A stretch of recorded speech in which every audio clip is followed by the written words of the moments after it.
Hi guys, welcome to another video from Overbite Gaming, and today we're taking a look at We Who Are About to Die. It's a gladiator roguelite which is based on physics and is currently in early access. It is developed by one guy, Jordi Lacquier. I don't know if I'm saying that last name right, but I'm making the best try that I can. And it's pretty good fun actually.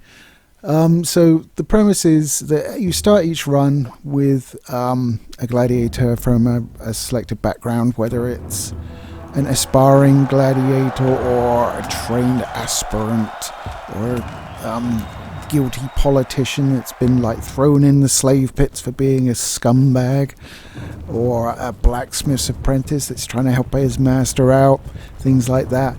And they all come with different buffs and different benefits to end the run.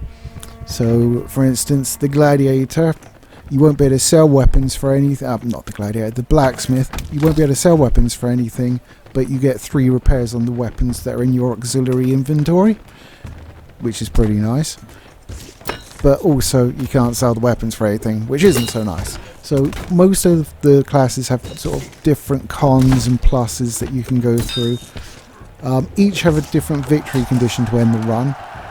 So the aspiring gladiator needs to, I think it's survive a certain amount of fights. It's been a while since I did that one. And the blacksmith needs to give the actual blacksmith a certain amount of money's worth of gear.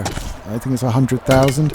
I am many fights in and I haven't given him that much yet. So I'm still going with that particular run. That's the one that I've got footage of here. As you can see, I'm kitted out. I've actually, as it stands, I've got godly equipment in all of my slots, and I'm starting to fill up my auxiliary equipment bar with replacements, so when it needs to be repaired I can just switch them out, which is pretty cool. But the crux of the game is really in the combat, which, as I said, is physics based, so there is some element of jank to it. You have to be very careful when you're going after, like in a group on group fight, going in after that last one, that you don't get cronked by your mate's swords as they swing them about, which is easily possible. And I have accidentally killed people that I'm fighting with because they've gotten in the way just as I was about to cronk the other guy. So, you know, jank, yes. Also, there's some interesting animations on death. I mean, there's dismemberment, so you can cut people in half, take their heads off, stuff like that. Some of the physics after, I mean, I've hit people and just had half of them shoot up into the sky, for instance. But it's not like frustrating jank, it's funny jank, so I'm okay with it. The way it works is there's actually 2 methods. I've been playing with the new one that they introduced, which is the default one, which is kind of a third-person camera. The other one is more zoomed out, and there's an icon that you use to target and stuff like that. In the third person, you just hold down the mouse button when you want to take a swing, and you drag it, and the longer you hold it, the harder the swing will be. So you do have a stamina bar that you're limited by, so I always train stamina and movement first, because movement obviously to get the fuck out of the way of things, and stamina because if you start wearing heavy armor that decreases your stamina regeneration, stuff like that, and you go through.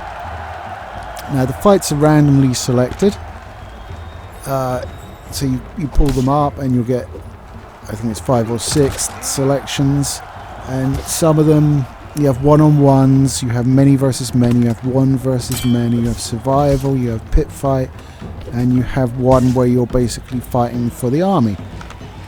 In the army ones,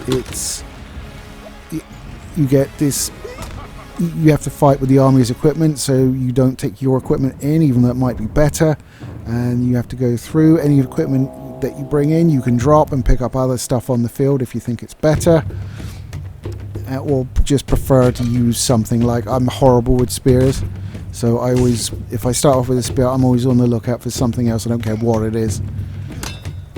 As you use weapons, you become more proficient in that weapon type. You can also train back at the Scolo or the Ludus.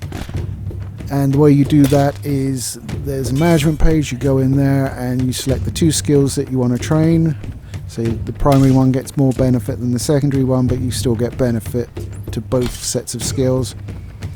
But the more intense the training is, the more training supplies it takes, which you need to buy. Like the easy training is 3, then it's 4 and 5.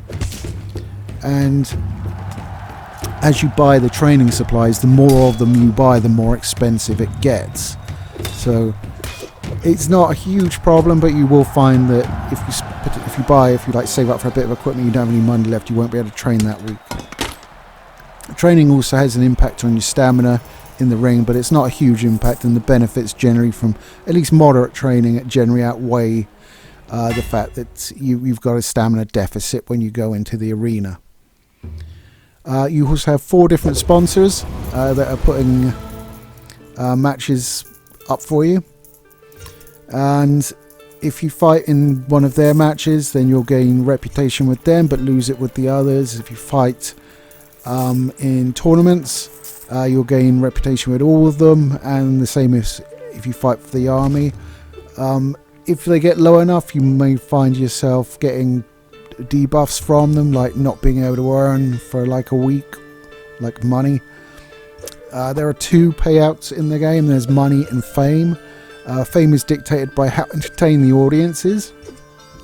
So if you're going along and listening to audience feedback, which will pop up in almost like a chat window down the bottom left, the audience may be like, we want you to change your weapon, which if you've got a great weapon and all the rest is shit on the floor, you're like, I don't really want to change my weapon, so I'm going to ignore that and just kill people, which generally works anyway because the crowds love the killing. So if you kill like a string of people fairly quickly, the crowd's generally happy enough, and there's a meter showing their happiness on the bottom right. What will also impact the fame you get is your armor and your weaponry, so they all come with fame modifiers. Whether it could be a debuff, you might have a really shit hot piece of armor that takes a lot of damage, but it's got like negative 30 fame on it or something like that, so you have to really sort of pick and choose.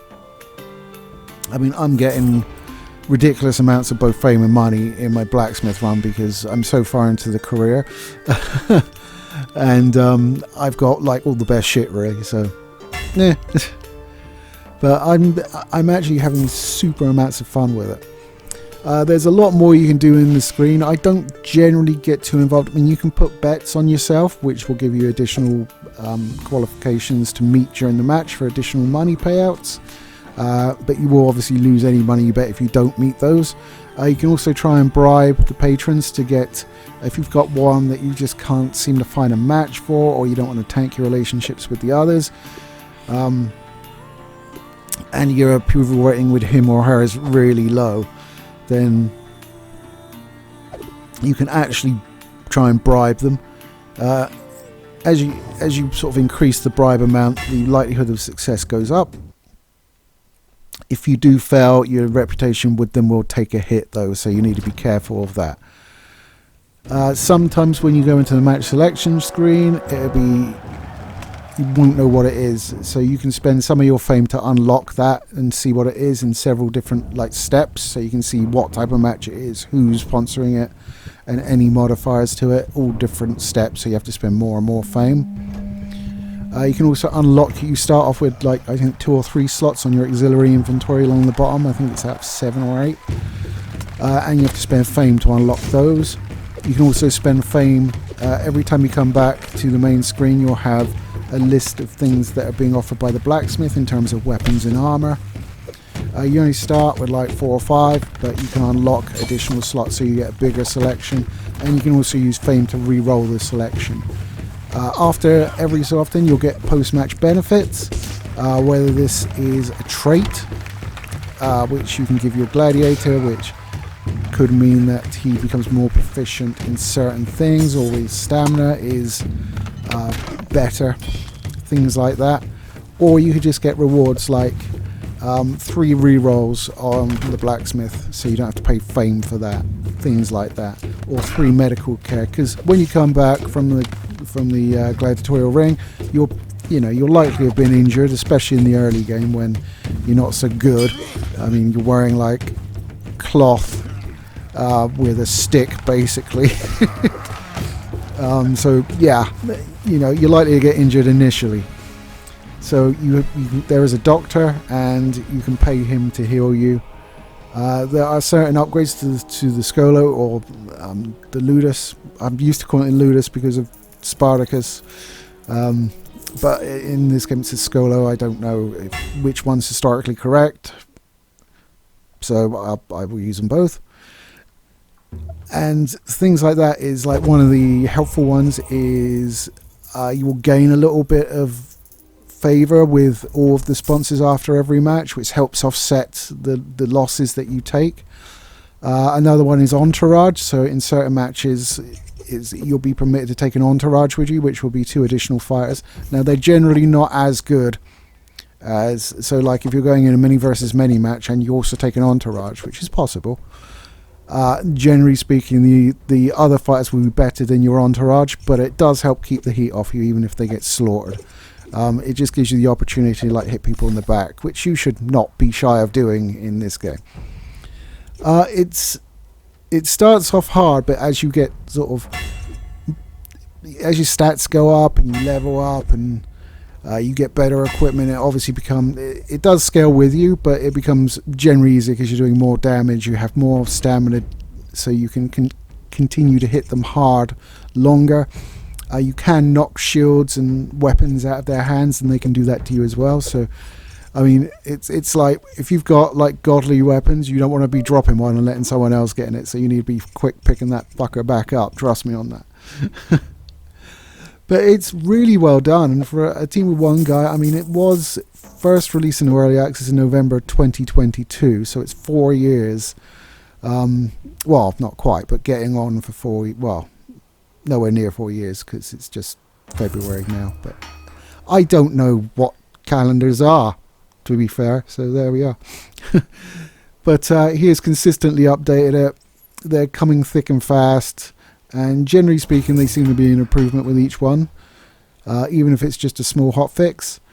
So it's really impressive. It's, as I said, for a one-guy team, it is good stuff. It's £20 undiscounted at the moment, or you could buy the supporter edition for $21.85, which is currently 10% off.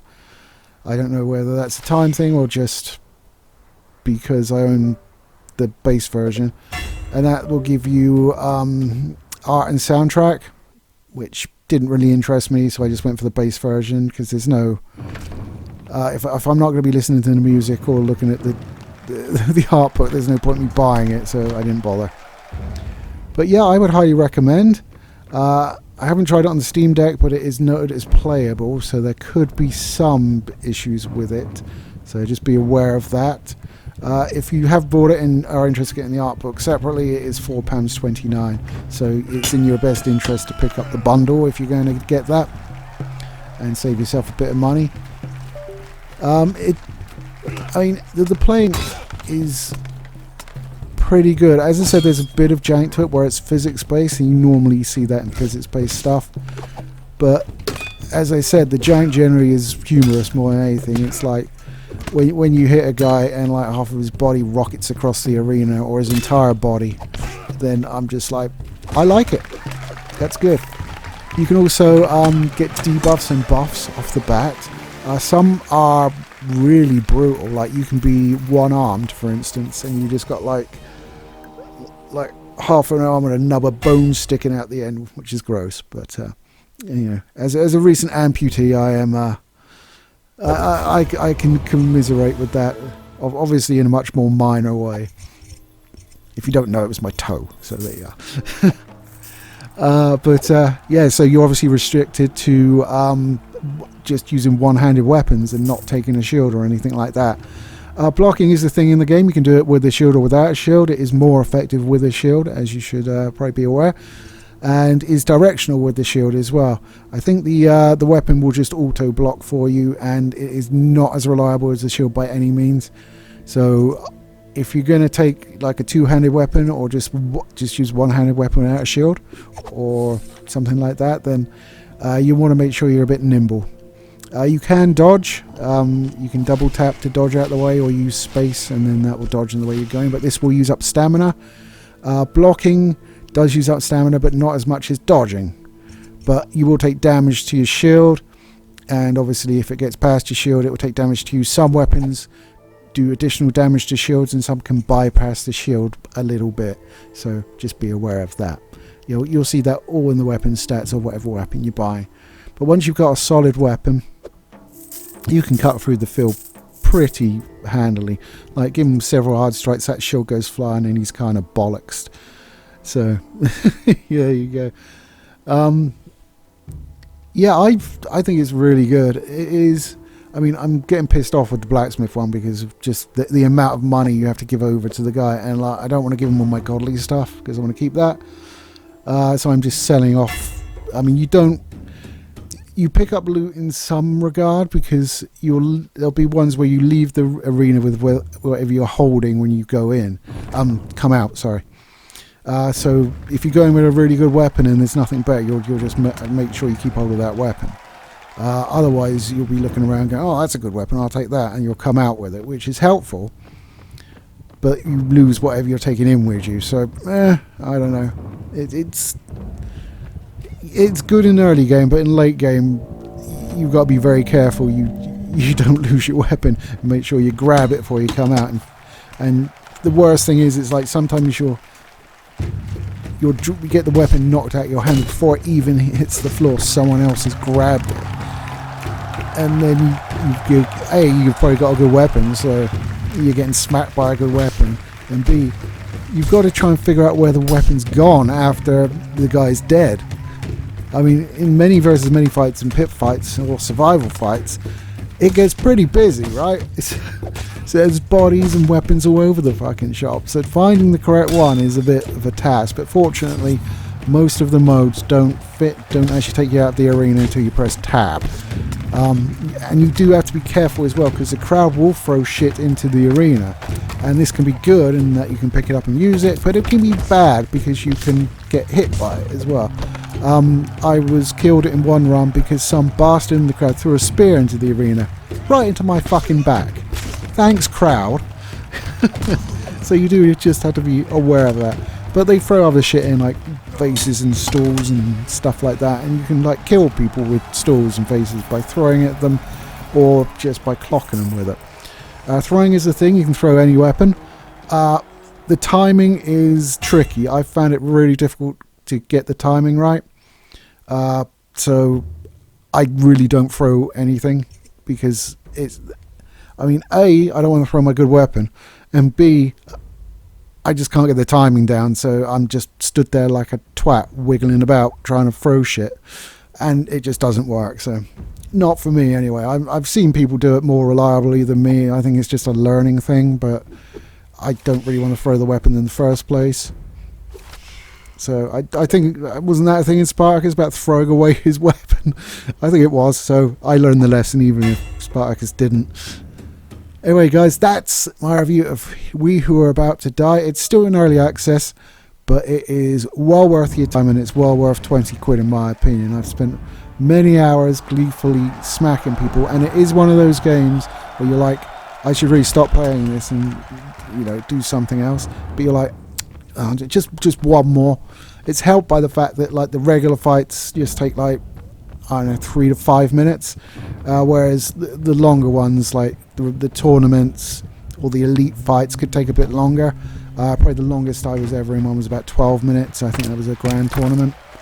But generally speaking, they're nice, they're quick, but you can die pretty easily, and you've got to be aware of your flanks, obviously, because especially in like fights where you've got multiple attackers, you'll get like 3 coming at you at the same time, and you're like, oh shit, because they will do damage. Even like if you've got godly shit on, they will still do damage to you. Your armor obviously soaks up a great deal of it, especially godly stuff, but the damage they can do is still significant, and you don't really get too much more XP. There's stuff to raise it, but it never goes up significantly. Like you're never like just an HP monster. So you have to be careful. But yeah, so there we go. About do it for We Who Are About to Die. Check it out if you'd like to. I believe the demo is available.